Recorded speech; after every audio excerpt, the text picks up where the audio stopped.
Hello guys, आप लोगों का स्वागत है हमारे अपनी वीडियो में। तो आज की वीडियो हम लोग क्लास 8 का चैप्टर नंबर 12 फैक्टराइजेशन हम लोग पढ़ेंगे।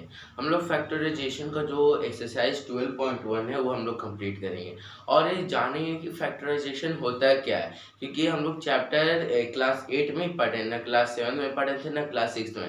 तो ये हमारे लिए नया चैप्टर है, तो आइए हम लोग जानेंगे फैक्टराइजेशन क्या होता है। तो चलो शुरू करते हैं। तो वीडियो शुरू करने से पहले अगर आपको वीडियो अच्छी लगे तो लाइक और सब्सक्राइब करना मत भूलिएगा। तो चलो शुरू करते हैं। तो सबसे पहले फैक्टराइजेशन का मतलब क्या समझो कि फैक्टर तो अगर मान लो 2 का क्या फैक्टर हम लोग ने पढ़ा था, फैक्टर है कि उसको तोड़ देना। तो 2 का 1 इंटू 2 है, ये फैक्टर हुआ। और या तो फिर कॉमा 2 इंटू 1 भी हो सकता है, ये भी हो सकता है। तो ये फैक्टर हुआ। और इसमें और एक आता है कॉमन फैक्टर, जैसे 2 और 4 में कॉमन फैक्टर बताओ। तो 1 इंटू 2 और 1 इंटू 2 इंटू 2, इसमें दो कॉमन फैक्टर रह रहे हैं। 1 आ रहा है जो कि हम लोग हमेशा 1 जो होता है ना, वो हर एक चीज का फैक्टर, मतलब कोई सा भी नंबर का फैक्टर हो जाएगा, पर खाली 1 ही होगा और कोई दूसरा नंबर नहीं। और तो यहाँ पे 1 आप कंसीडर करो या ना करो आपकी मर्जी। उसके बाद फिर 2 आ जाएगा, क्योंकि ऊपर में भी 2 है तो ये नीचे में भी 2 है, तो ये हमारा 2। तो इसमें कॉमन फैक्टर क्या हुआ, 2 आ गया, क्योंकि 2 के टेबल में भी आता है, 4 के टेबल में भी आता है। इसी को हम लोग फैक्टर कहते हैं। तो पर वहीं पे अगर अल्फाबेट में जैसे कि 2xy फिर 4xy ये प्लस में है, तो इसको आप फैक्टर मतलब फैक्टराइजेशन करो, मतलब कि इसमें से कॉमन निकालो, जो में सिंपलेस्ट फॉर्म में करो। तो इसमें से दोनों में से कॉमन क्या है, 2 और है कॉमन, और दोनों में से xy हो रहा है, xy। तो यहाँ पे 1 आ जाएगा, क्योंकि 2xy और इंटू 2xy आते हैं। फिर आप 2xy को डिवाइड भी कर सकते हो, उसको 2xy को 4xy से डिवाइड कीजिए। तो 2 2 जा 4, यहाँ पे 4 आएगा, xy तो पहले ही कटेगा, जैसे कि 4xy है और नीचे भी 4 रिलेटिव 2xy है, तो y से y खत्म, 2x खत्म, तो 2 से 2 यहाँ पर 2, यहाँ पे 4 लिख दे, तो यहाँ पे 2 हमारा आंसर हुआ। तो ये हमारा फैक्टराइजेशन हुआ। तो आई होप आपको समझ में आएगा फैक्टराइजेशन कहते हैं कि इसके कॉमन फैक्टर क्या होता है। वो अब हम लोग एक्सरसाइज 12.1 देखते हैं। तो चलो सबसे पहले मैं इसे रेज कर देता हूँ। हाँ, तो हम लोग अब एक्सरसाइज 12.1 का क्वेश्चन नंबर 1 करते हैं। तो 1 क्या है, सबसे पहले क्वेश्चन नंबर ए एक्सरसाइज 12.1 कर लेते हैं। पहले देख लेते हैं क्या है।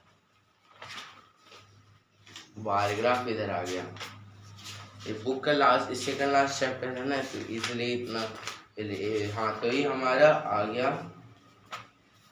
Factorisation chapter. और फिर एक्सरसाइज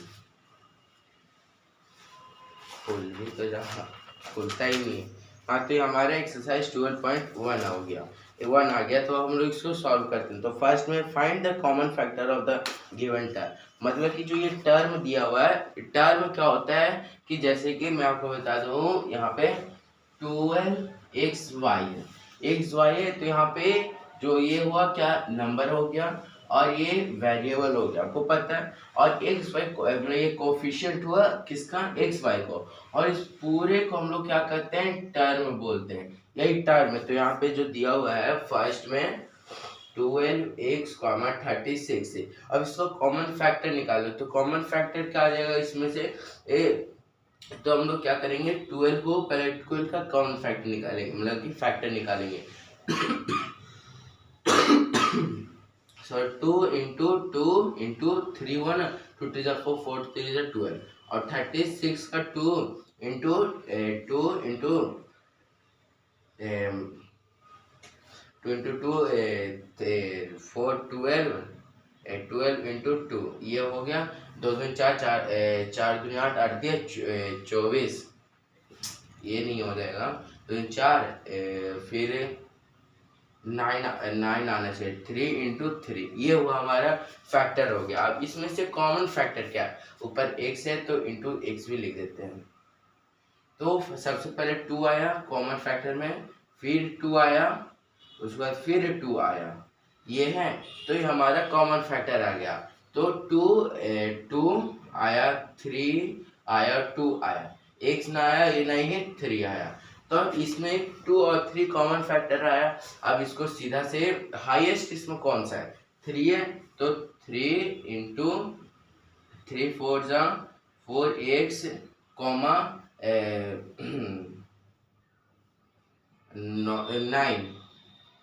9x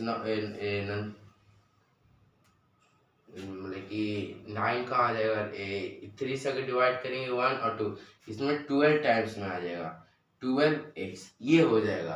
पर अगर हम लोग इसको भी और डिवाइड करें, 3 6 6 दूनी 12, अगर ये कॉमन फैक्टर नहीं हुआ, फैक्टराइजेशन नहीं हुआ, अब इसको भी आप कोई क्या करेंगे, ऐसे ही छोड़ देंगे। पर नहीं, यहाँ पे देखोगे अगर तीनों को मल्टीप्लाई करें, 3 2 6 6 2 12, तो 12 है, जो कि 12 इसमें भी आ रहा है। तो सिंपल सा 12 हम लोग लिखेंगे x प्लस 3, ये हमारा फैक्टराइजेशन हुआ।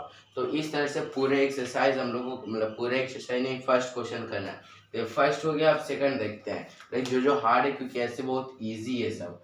6abc, 24 ab का whole square, 12a square b, ये हो गया। अब इसमें कॉमन फैक्टर निकालो। कॉमन फैक्टर आप अगर ऐसे लिखोगे तो ऐसे आपको टाइम लगेगा, पर आप सोच भी सकते हो। तो देखोगे 6 इसमें भी आ रहा है, इसमें भी आ रहा है, तो 6 चौको 6 2 नहीं, तो सिंपल सा 6 ही कॉमन निकाल लेते हैं। क्योंकि अगर हम लोग यहाँ पे 12 लेंगे तो 12 तो 6 में आएगा नहीं, तो इसमें 6 कॉमन लेंगे। अब अल्फाबेट में जाते, यहाँ पे भी ये है, ए बी यहाँ पे भी है, ए बी यहाँ पे भी है, ए बी यहाँ पे भी है। तब क्या करेंगे, ए बी कॉमन ले लेंगे, क्यों, क्योंकि सी कॉमन नहीं है। अब करते हैं, तो यहाँ पे 1 सी आ जाएगा, सी, क्योंकि यहाँ पे सी छूट गया था ना, एक कॉमा, अब 24 6 चौको 24, तो 1 ए से 1 खत्म और बी से बी खत्म, कितना आया 4 बी कॉमा, अब 12, 6 2 जा 12, 1 से ये खत्म और बी से बी खत्म, तो 2a, ये हमारा पूरा हो गया फैक्टराइजेशन। तो आई होप आपको समझ में आएगा, ये इतना इजी है। अब हम लोग क्वेश्चन 2 की तरफ देखते हैं। अगर आपको ये लिखना है तो आप लिख सकते हो। हाँ, तो हम लोग क्वेश्चन नंबर 2 देखते हैं। तो क्वेश्चन नंबर 2 में क्या है, factorize the following expression. Factorize अब करना है, जैसे कि हम लोग अभी किए थे ना, उसमें फैक्टर निकालना था, पर हम लोग ने और भी फैक्टराइज उसको भी कर दिया, तो वो आप करोगे तो सही है। तो 2 का फर्स्ट क्या करता है, 7x माइनस 42। सबसे पहले इसका कॉमन हाईएस्ट कॉमन फैक्टर निकालेंगे, तो इसका क्या है, 7 ही आएगा। तो 7 है, लेकिन कॉमन ले लेंगे, x ना, x इसमें भी नहीं है, नहीं इसमें भी नहीं है, तो फिर ब्रैकेट x, फिर यहाँ पे माइनस का साइन है, माइनस, और 7 से कितने मल्टीपल्स में 42 आ रहा है, तो सक्षक 6 टाइम में, तो 6 इंटू 7 इंटू एक्स माइनस 6, ये हमारा आंसर हो गया।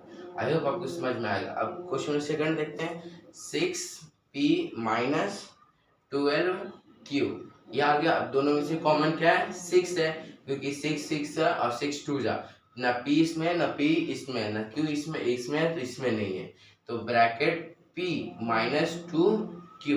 तब अगर आपको क्रॉस चेक करना क्या रहे, गलत हो गया तो आप क्या करोगे, 6 को ये दोनों से मल्टीप्लाई करोगे, तो आया आंसर आएगा 6p माइनस 12q, जो कि हमारा आंसर एकदम सही है।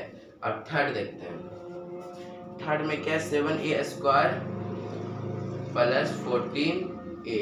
अब इसमें थोड़ा इसमें कुछ डॉट नहीं है, सिंपल सा, दोनों में से कॉमन क्या निकलेगा, 7, और क्या निकला है, इसमें भी है, इसमें भी है, ये a कॉमन निकल जाएगा। फिर इसमें बचा क्या, a बचा, फिर 2, क्योंकि a से बाहर निकल गया ना, तो 7 2 जा 14, तो ये हमारा आंसर हुआ। अब थर्ड देखते हैं, फोर्थ देखते हैं। फोर्थ क्या है, minus 16z plus 20 z square. अब इसमें से, अब इसमें माइनस इधर और इधर ये प्लस है, तो अब क्या करें, तो आपको कुछ नहीं करना, सबसे पहले कॉमन निकालेंगे, तो इसमें भी 4 की टाइम्स में दोनों आ जाएगा, और z दोनों में, तो z फिर 4 माइनस 4 हो जाएगा, माइनस 4 इंटू 4, क्या करोगे तो 16z आएगा, प्लस 5 के टाइम में आ जाएगा 20, और फिर एक जो z बचा था वो हमारा आंसर हो गया। तो आई होप आपको समझ में आएगा। फोर्थ तक। फिफ्थ क्या देखते हैं, 20 L square M plus 30 A L M, 30 A L M.